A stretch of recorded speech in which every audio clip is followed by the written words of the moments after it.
Hey guys, what up? Total Control 871 chiming in, giving you guys an update as to what's going on.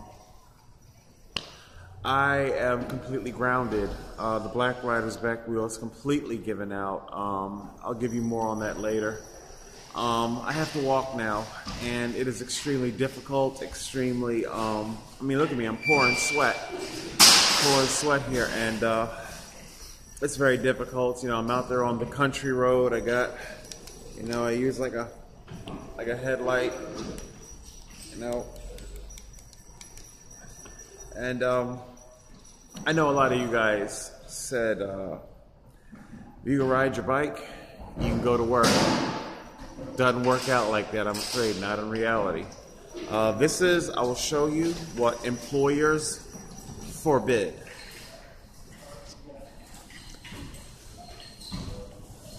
It's called a Ritchie brace.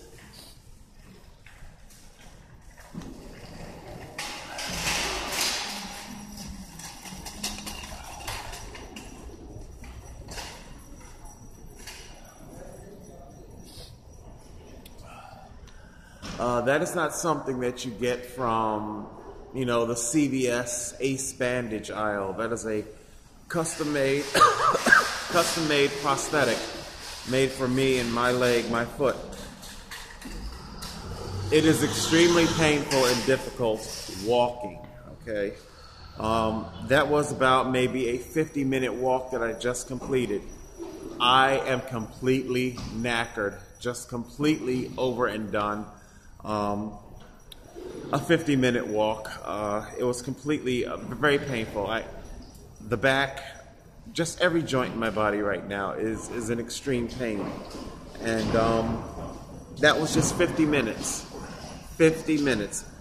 Imagine if I were to try an 8-hour shift. I think, what do you call it? A couple days ago when I made the walk the first time, I came out, and when I was done with the walk, I wasn't feeling too bad. And I know, what is it, Glazer Ed, you know, hello Ed. He was one of the people saying that, you know, if you can ride your bike, you know, 15, 20 miles, you can, you know, you should be able to hold down a job. And I'm starting to think to myself, you know, because as the injury progresses, I'm wondering, well, has something gotten better? You know, because I didn't feel that terribly bad. But by the time I was done uploading my last videos at the not the Walmart, but the Dunkin' Donut and things of the sort like that, I got up and I went to go back to my camp to start the trek back to my camp, and I was I almost couldn't stand. The swelling, the aggravation, extremely bad, extremely painful. The leg was giving out on me. I almost fell a number of times. In addition to my brace, I also have recovered from the trash heap. Here's an old Kohl's shopping trolley-like thing. It was on the trash heap, and I'm guessing it's because of this, maybe. You know, it's broken. I don't know if they were fearful that it would cause injury, or maybe it did cause a shopper injury, but whatever. One man's trash is another man's treasure. So, yeah. Today I am here. I am here, waiting for a buddy who's doing me a bit of charity. I'm completely out of, oh God, I hate when the smoke comes washing into the vestibule. It's horrible. And I'm already out of breath, you know. I'm telling you, like I say, riding the bicycle, you have no idea how highly efficient a bicycle is. It is incredibly efficient, but you guys don't know that. Why? Because all you know is your half-rusted Walmart bicycles. That's all you've ever known. Or maybe bicycles that are a couple of clicks better than a Walmart bicycle. And of course, you don't run your gears. You don't ride the bicycle correctly. The top, oh God, more smoke. You're not running your gears correctly. Your tires aren't the right pressure. The seat is not at the right, I go over these things in a number of other videos. And these are the primary reasons as to why riding a bicycle for so many other people are so very difficult,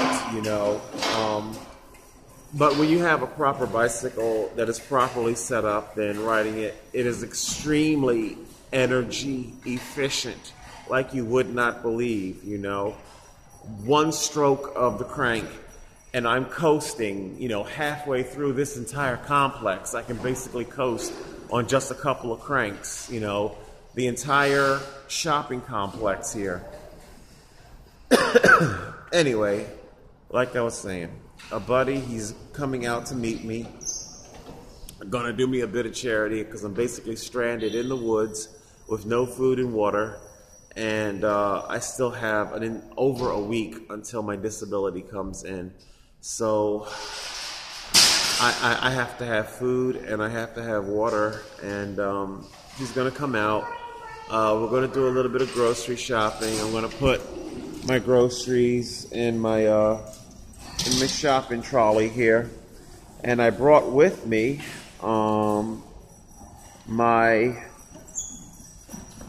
this is it's like a backpack. It is for keeping,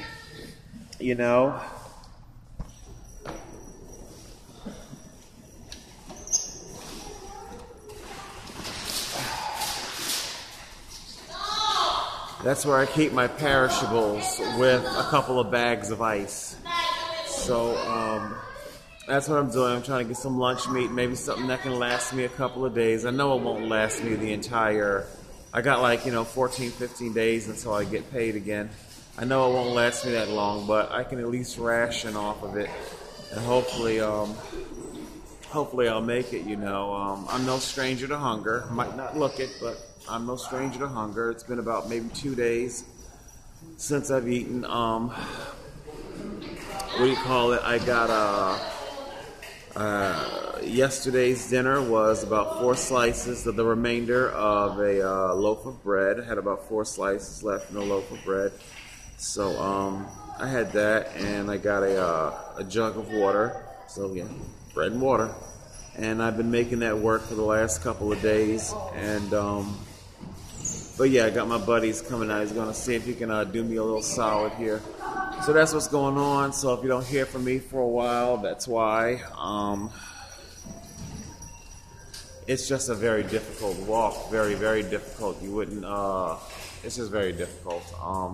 So for those of you out there saying if you can ride a bike, you can hold down a job, it just isn't true. It's not physically true. I mean, everybody's injury is different. I can't speak for everybody. All I can do is speak for myself. I would very much indeed love to go back to work. I would very much indeed love to go back to having a weekly, or hell, a bi-weekly paycheck, man. I'd love to do it, but nobody is going to keep me employed with this injury, needing these kind of accommodations. Also, poor work performance, because if I'm not needing what they need, what they've hired me for, and I'm saying that I need all this extra help in doing my job, they're going to eventually let me go. And one thing I wanted to definitely emphasize and stress to you guys is that disability, it is not like unemployment at all whatsoever. It's a very different thing. Unemployment, you can waltz on and off of, and even that can be a little tricky. But disability is something that takes months to activate if you surrender that disability in hopes that your employer, your minimum wage employer, will retain you with all of your special accommodations and needs like that. And if it doesn't work out, you will end up terminated, and now you have nothing. Again, Jewish Family Services helped me acquire this disability. I am not an aficionado in navigating the bureaucracy of entitlements, welfare, etc. I don't know about those sorts of things, okay? And obviously, Jewish Family Services is going to be there to help me get back on disability, you know, assuming they'd even let me get back on. So it's a very, very cautious thing that you have to do. Be careful what you give up in hopes, you know, and my 30 years of work experience gives me a very accurate snapshot of the mentality of employers. If they're not getting what they want, and especially with me being a minority and overweight. Basically, they don't say it out loud, but in the back of their mind, it all translates to injured. There's nothing wrong with you. You're just a fat, black, lazy nigger. That's all it's going to translate into. And they will dismiss you. They will terminate you on that premise of being a fat, black, lazy nigger. They don't feel your pain. They don't know, and they don't want to know. So there you go. That's just hopefully a little bit of what I'm going through right now. All right, I'm going to see if I can get this uploaded. Total Control 871.